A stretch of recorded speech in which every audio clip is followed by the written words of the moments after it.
Rodrigo, deixa eu te fazer uma pergunta. Por quanto você vendeu sua empresa? Vendemos por 180 milhões à vista. 180 milhões à vista. Que ano foi isso? 2020. E o que você fazia? Eu era presidente da empresa. O que era a Vind? A Vind é uma plataforma, ainda é, né, porque ela existe ainda, ela é uma plataforma de cobrança recorrente. A gente era muito especializado em cobrar mensalidade, plano e assinatura das empresas. E entre o início da empresa e a venda dela, quanto tempo foi? 10 anos, e eu fiquei mais 2 anos, então eu fiquei 12 anos na Vind. Que legal. Pra quem que vocês venderam? Pra Local Web. Local Web. Empresa pública. Empresa pública. Que legal. E você imaginava isso no início? Quando você Não. construiu a empresa, você já pensava em vender ela no futuro? Não. Pensava em equity? Não. Não. Montamos uma empresa pra... Obviamente, eu queria ser um empreendedor de tecnologia, acho que era um caminho natural pra mim, mas a gente queria montar uma boutique pra atender, sei lá, 100 empresas. No final, a gente acabou atendendo 50 mil empresas, né? Uau. Então... Inclusive, eu fui um desses clientes com a minha primeira startup, era um aplicativo para restaurantes por quilo à vontade menu executivo, e a gente conheceu a Vind, era uma solução maravilhosa. E até... Era ruim ainda naquela época. Mas a gente achava maravilhoso. O que a Vind fazia, gente, pra vocês entenderem? Sabe aquela tecnologia do Netflix que você cadastra o cartão de crédito e mês a mês fica debitando, sem tomar o limite do cartão? Você precisa vender em 12 vezes? No mês a mês, o recorrente, era o que a Vind disponibilizava para qualquer pequeno e grande empresário. É isso aí. Então era uma solução muito boa, cara. Era a gente foi pioneiro, né? Foi pioneiro. Pegamos um pouco do vácuo do modelo Netflix, Smart Fit. A Netflix em 2011 era uma novidade no Brasil ainda. E aí eu lembro de as pessoas perguntarem assim, mas você cobra um cartão de crédito, mas não toma o meu limite? Né? Porque era uma grande sacada, né? Smart Fit é a mesma coisa. Foi a primeira academia pra você passar o cartão lá e não precisar tomar o seu limite pra você frequentar uma academia. Perfeito. Né? É como se a empresa pudesse ficar com os dados do cartão, vamos dizer assim, e passar ele todo mês, sem ter que pedir de volta pro cliente. Passar o cartão todo mês. Eu não sei quanto tem de idade o público, né? Mas antigamente pra você fazer uma academia, você tinha que deixar 12 cheques pré-datados pra você poder entrar numa academia, né? Você tinha que ir no banco, pegar um cheque, preencher 12 cheques no balcão da academia. Os cheques ficavam custodiados no banco da academia. Só assim você poderia entrar. E então a gente nasceu exatamente nessa virada da digitalização dos planos, né? E Rodrigo, curiosidade, como é que veio a ideia da Vind? Eu tava no Itaú, fiquei 14 anos no Itaú, né? Eu fui executivo do banco dos últimos 8 anos da minha jornada lá. E eu atendi uma empresa que queria vir pro Brasil, só que quando ela começou a pensar em vir pro Brasil, ela se deparou com uma realidade muito diferente da realidade europeia, né? Tinha boleto, cartão de crédito, cartão de débito, transferência eletrônica, tinha parcelamento. Então o cara falou, meu, que loucura é essa? Como é que eu entro no Brasil? Então foi uma coisa que eu senti no momento, falei, putz, é muito difícil mesmo realmente um cara entrar no Brasil e ter todo o meio de pagamento numa única plataforma, né? Foi aí que nasceu a Vind. Que legal. Você tava como executivo no Itaú. Como executivo do Itaú. E quando veio a ideia, entre a ideia, né, se enxergou a oportunidade e de fato saiu, largar o emprego, quanto tempo? Foram 7 meses, né? 7 meses. Hoje, olhando a posteriori, eu acho que foi pouco o tempo, mas na época parecia uma eternidade pra mim, porque eu fui me preparando também, né? Tinha 2 filhos pequenos, né? Mas quando você saiu, você já tava vendendo o teu negócio, já tava faturando? Não. Eu saí em abril de 2013 e entrei na Vind em maio de 2013 e a Vind demorou mais 6 meses pra ter um primeiro cliente, pra ter a primeira solução na rua. Então eu fiquei 6 meses sem telefone tocar, sozinho numa sala com um desenvolvedor, não sabia nada de software e aprendi na raça também. Caramba, que legal. Mas me diga uma coisa, como é que veio ainda a ideia? Você enxergou a ideia da Vind por essa conversa com esse investidor que queria vir pro Brasil? Isso. E você, de alguma forma, testou com potenciais clientes? Você fez alguma pesquisa de mercado no início? Pô, excelente pergunta, Wendel. O que aconteceu comigo foi uma coisa mais orgânica mesmo, porque eu era um executivo do Itaú que tinha muito contato com cliente, com empresas na rua, né? Então eu visitava muito cliente com os meus gerentes. Legal. Então, a primeira coisa que eu fiz, eu fui num clube de cerveja que chamava Have a Nice Beer, em São Paulo. Eles tinham um modelo de assinatura, os primeiros clubes. O Club Beer e o Have a Nice Beer foram os primeiros clubes de assinatura de cerveja. Aquela coisa que você paga por mês e você recebe um kit de cerveja em casa. E eu fui visitar esse cliente, que era cliente do Itaú, e falei, cara, como é que você faz essas cobranças desses assinantes aí? Ele tinha, acho que 10 mil assinantes. Era uma planilha com o nome da pessoa, com o dado do cartão de crédito, com o vencimento do cartão de crédito, onde uma pessoa tinha a senha dessa planilha. Eu falei, puta, tá aí. A Vind já existe de uma forma manual, né? E aí eu fui fazer outra visita, fui no Sem Parar, na tag do carro Sem Parar. O Sem Parar tinha 1 milhão de clientes. Como é que eles cobravam? E eles faziam um sistema próprio. Então ele já tinha uma Vind dentro de casa. Uma Vind interna, dentro de casa. Fui na Editora Abril, a Editora Abril centenária de cobrança de assinatura, e fui na Smart Fit. Foram os clientes que eu fui ver e falei, putz... Todos tinham a sua própria. Quem não tinha a sua própria tava fazendo na planilha, tava perdendo dinheiro, tava oferecendo um risco pros clientes porque o cartão ficava à mostra. À mostra, perfeito. Foi aí que eu falei, puta, agora eu vou mergulhar de cabeça. Agora eu entendi um pouco qual que é o tamanho da oportunidade. Caramba, que legal. E ali você começou sozinho, com um desenvolvedor? Na verdade, eu tive um investidor anjo que me ajudou a até ter um pouco de coragem, o Luiz Felipe, porque ele também... Eu conheci o Luiz. O Luiz conheceu. Ele era até um cara muito especialista em assinatura, então ele me deu um pouco dos caminhos também. Ele tinha um clube de cartas, que existe até hoje, chama Net Cartas, existe há 20 anos. As pessoas pagam assinatura pra jogar card games na internet, truco, tranca, né? E é um público 60 a mais. É muito legal esse público aí, cara. Que legal. E aí eu comecei, convidamos um desenvolvedor a ser CTO, o primeiro CTO da Vind, Vind, putz, eu entrei numa sala com um cara que era totalmente diferente de mim, né? Porque era um desenvolvedor, não falava comigo praticamente, e eu não sabia o que era desenvolvimento de software. Cara. Então ele me ensinou o que era desenvolvimento de software, e a gente foi modelando a primeira solução da Vind, que era basicamente o seguinte: você tinha uma academia, uma contabilidade, você ia lá e emitia um boleto, e esse boleto virava 12. Você emitia uma cobrança de cartão de crédito, essa cobrança virava mais 11, né? Parecia automático, mas ainda era um pouco manual, assim, do ponto de vista de tecnologia. Foi assim que a gente começou. Cara, que legal. Vocês chegaram a ter quantos colaboradores na Vind? Pelo menos até o momento que você saiu.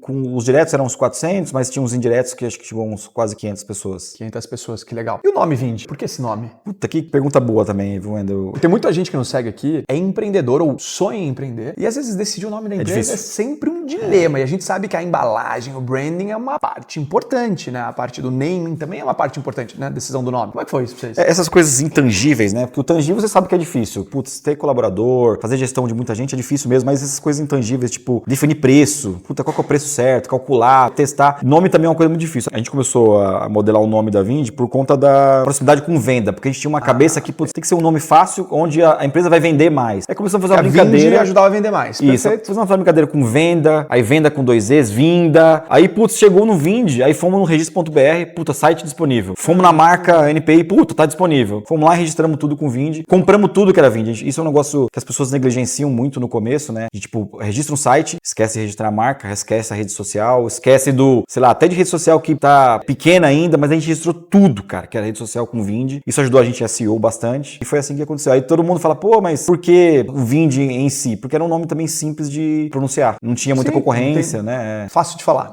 Que legal. E agora, voltando pra etapa ali, ou pro ponto que você tomou a decisão de largar uma carreira CLT pra empreender. Cara, você teve apoio, não teve apoio? As pessoas te acharam loucas? Como é que foi essa transição, cara, de abrir mão de algo bom? Você deve ter um emprego bom. Qual é o teu cargo, a posição? Eu era gerente geral de plataformas, né? No Itaú?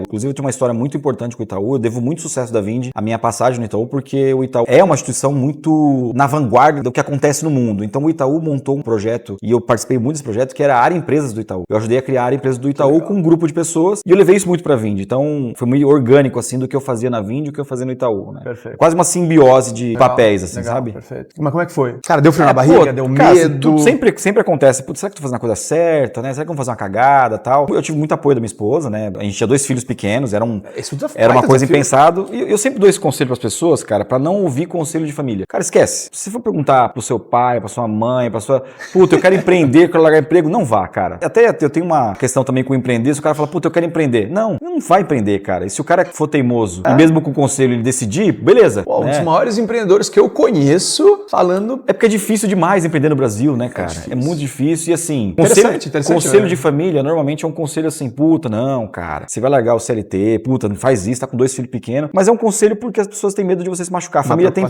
sempre essa preocupação, né? Então assim, putz, eu recebo muito isso também, né? Puta, eu tô pensando em montar um negócio. Eu falei, cara, tem certeza? Você tem 13º, tem benefício, né? Se o cara é teimoso, é que ele já passou de uma fase assim, puta, o cara tá com mais vontade do que o normal. Perfeito. Né? Que precisa, então, né? Precisa. Porque se não tiver, não vai. Precisa.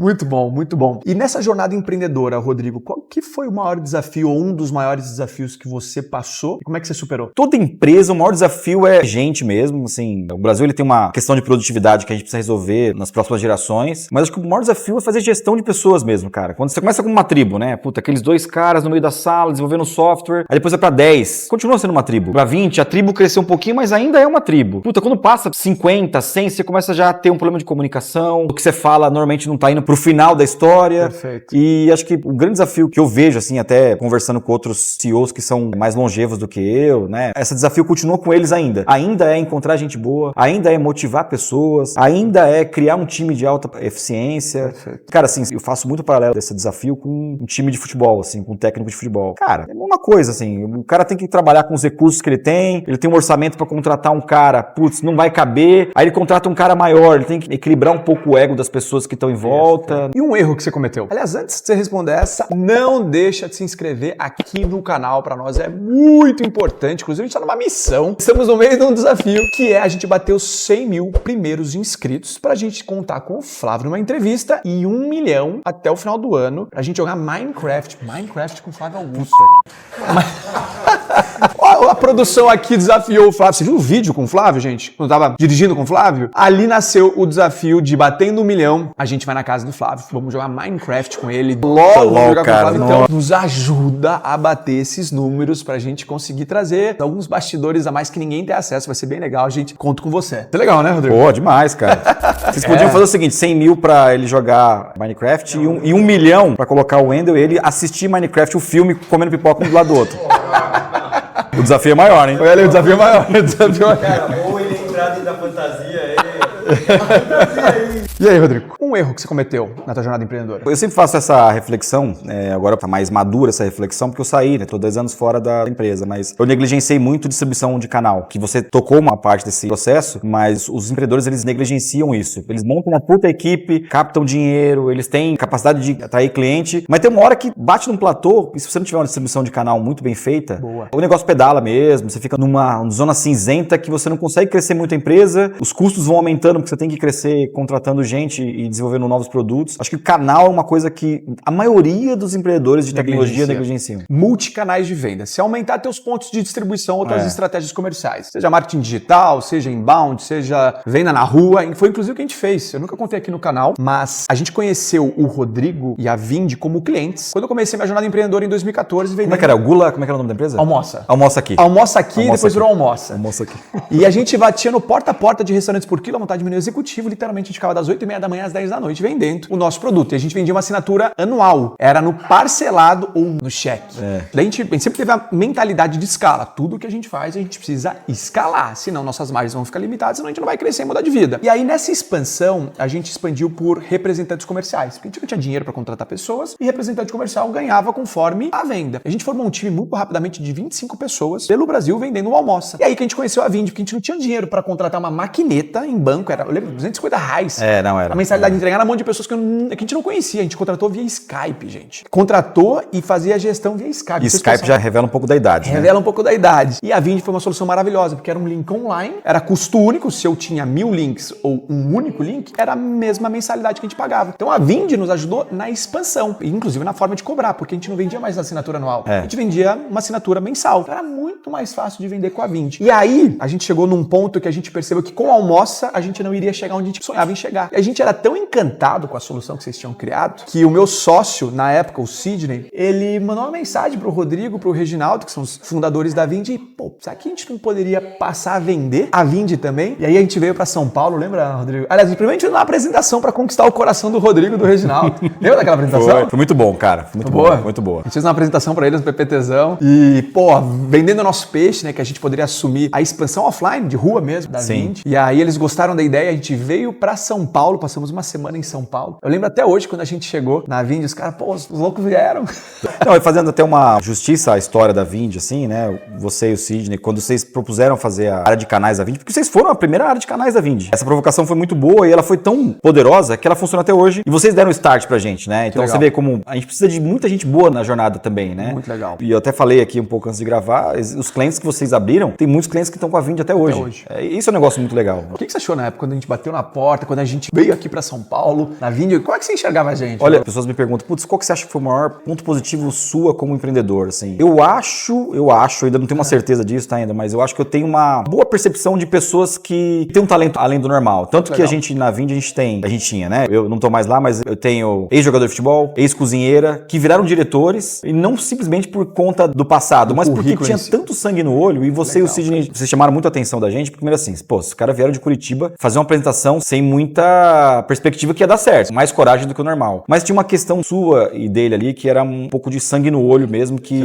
isso é uma coisa que as pessoas não entendem muito no empreendedor, assim, né, cara? Eu conheci muita gente na jornada por conta até do Like a Boss também, por conta da Vindi, e normalmente tinha um conteúdo único que as mesmas pessoas que ultrapassaram aquela barreira tinham, cara, que era um pouco de loucura mesmo, aquele sangue no olho que você fala, puta, cara, esse cara vai fazer acontecer. Não é normal, assim, sabe? E a gente sentiu um pouco com vocês isso, assim, sabe? Que legal. E não foi à toa, porque vocês escreveram a história da Conquer depois e era natural isso acontecer. Que massa. Muito massa. E sobre a tua jornada empreendedora, Rodrigo, qual foi o melhor conselho que você recebeu? Cara, eu tive um investidor anjo, o Edgar Corona da Smart Fit, que acabou sendo meu mentor uma época. Foi muito bom, ele tinha uma visão muito holística de montar uma empresa, né? E ele falava sempre isso pra gente, assim, putz, nunca transforme o seu hobby num negócio. Porque você vai matar o seu negócio e o seu hobby. E às vezes a pessoa, puta, é muito boa, o cara é muito bom, sei lá, pilotando moto, o cara é muito bom correndo, maratona, e o cara vai largar tudo pra montar um negócio em cima daquele hobby. E normalmente as pessoas têm problemas com isso, porque ele acaba desistindo do hobby e acaba a empresa dando muito certo, sabe? Assim, então eu sempre consegui usar esse conselho do Edgar de uma forma muito positiva, inclusive na minha família, assim. Putz, você que tem filho e fala, puta, eu gosto tanto de fazer isso, vou montar. Eu falei, cara, se você gosta tanto disso, mantenha isso na caixinha. Continua fazendo isso e explita esse pensamento aí, porque normalmente não vai dar certo. Muito bom. E o pior conselho que você recebeu? Cara, assim, eu acho que até o pior conselho que eu recebi foi um bom conselho, sabe? Mas eu recebi alguns conselhos, assim, e aí eu tive um investidor institucional que não foi uma boa parceria, ele me deu um conselho que eu precisava de mais dinheiro. Então, putz, sei lá, perdi 8 anos de empresa captando, colocamos mais dinheiro pra dentro da empresa, fizemos uma rodada boa e aquele dinheiro não serviu pra nada, assim. Praticamente foi um conselho que eu acabei recebendo e segui ele. Mas foi bom, todo conselho é um aprendizado, assim, né? Cara, você tocou num ponto muito bom. Qual que é o momento certo de um empreendedor buscar um investidor ou abrir a porta para receber um investimento? Especialmente em tecnologia, que é um negócio diferente de varejo, serviço financeiro, eu sempre tive uma visão muito mais pragmática sobre receber investimento quando você estava com um produto muito afiado e você precisava atingir uma quantidade de clientes que você não ia conseguir sozinho. Pô, você tá com um produto afiado, tem uma equipe fera, já tá pronto para dar um salto maior, sei lá, tá entrando 100 clientes por mês. Puta, pode entrar 1000? Acho que esse é o momento, porque aí você vai pegar esse capital e fazer muito teste, descobrir um canal que funciona mais. Pô, na minha época, o Instagram tava começando a ser um canal de distribuição, então a gente colocou um bom dinheiro no Instagram, que era uma coisa impensável. Mas como é que o empreendedor vai contratar uma solução através do Instagram? Então acho que o momento certo é quando você tá com um produto muito bem afiado, uma equipe muito boa, assim, sabe? Eu tenho uma ojeriza de gente que vai atrás de dinheiro para manter a empresa em pé. Não tem sentido.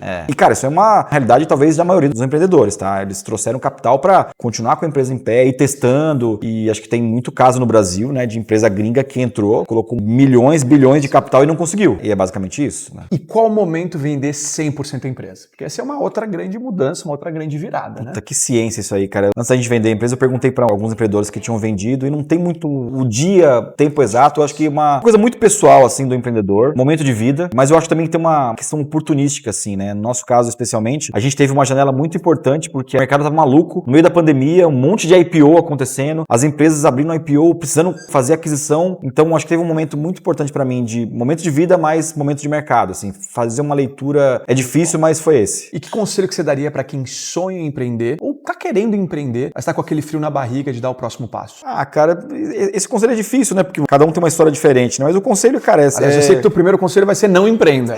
Exatamente, não empreender. Mas assim, eu acho que tem um conselho que é fazer etapa a etapa, sabe assim? Pô, quero empreender? Pô, cara, faz pequeno primeiro. Boa. Porque a gente já quer, puta, já dá um all-in, já, investe sei lá, um monte. vende casa, vende... Cara, calma. Especialmente hoje com inteligência artificial, com robótica, você consegue fazer testes e conseguir, sei lá, os primeiros clientes, os 10 primeiros clientes. Acho que conseguir os primeiros 10 clientes já é um bom sinal para você largar o seu emprego. Muito bom. Quem consegue 10, consegue 100, né? Exatamente. Muito bom. E começar pequeno, gente. Esse é um ponto muito importante. É testar teu produto rápido, ir para mercado, escutar teu consumidor, enxergar o problema e aí você emplaca muito mais fácil. Porque tem muito empreendedor apaixonado em ideia, né? E assim, tem uma coisa também que a gente aprende no caminho, que é assim, tem empreendedor que ele já passou por uma jornada, vai empreender de novo. Esse cara tá pronto. Já sabe que, né, na média ele não vai cometer os mesmos erros, né? Sim. Mas acho que tem 3 momentos pra você empreender na vida. Primeiro, quando você não tem nada, foi acho que aconteceu um pouco com nós dois, não tenho porra nenhuma. Cara, tô aqui e vou empreender. Tem um segundo momento, que é um cara que já fez uma jornada e vai empreender de novo, esse cara vem mais preparado, ele já sabe encurtar um pouco os caminhos. Total. E tem um terceiro que eu tô vendo bastante agora, que é um cara que já conquistou tudo, já vendeu empresa, já tá muito bem de grana e ele monta um negócio pra ele passar o resto da vida e normalmente são pessoas que são muito bem sucedidas. A que tipo de negócio? Eu conheço um empreendedor que tem 60 anos e montou um negócio de software e, sei lá, vai levar pra um IPO de novo. Caramba. Então, tipo assim, o cara é tão experiente e ele conhece tanto o mercado e ele tem tantas entradas e tanta facilidade de fazer negócio naquele mercado que se ele montasse uma empresa adjacente ao que ele já conhecia, ele faria de novo, entendeu? E o que passa pelo teu coração hoje, pela tua cabeça? Você tá 2 anos aposentado. Eu nem Quantos anos você tem, Rodrigo? Eu tenho 44, né? Olha, ó, gente, 44 anos, mas o cara já fez o que fez. Aposentado, assim, eu tenho uma preocupação muito mentalmente, sabe? Assim, eu sei que se manter ativo. Os meus 3 primeiros meses fora da empresa foram assim, puta, fiquei jogando videogame, Netflix, falei, cara, não tá legal isso aí,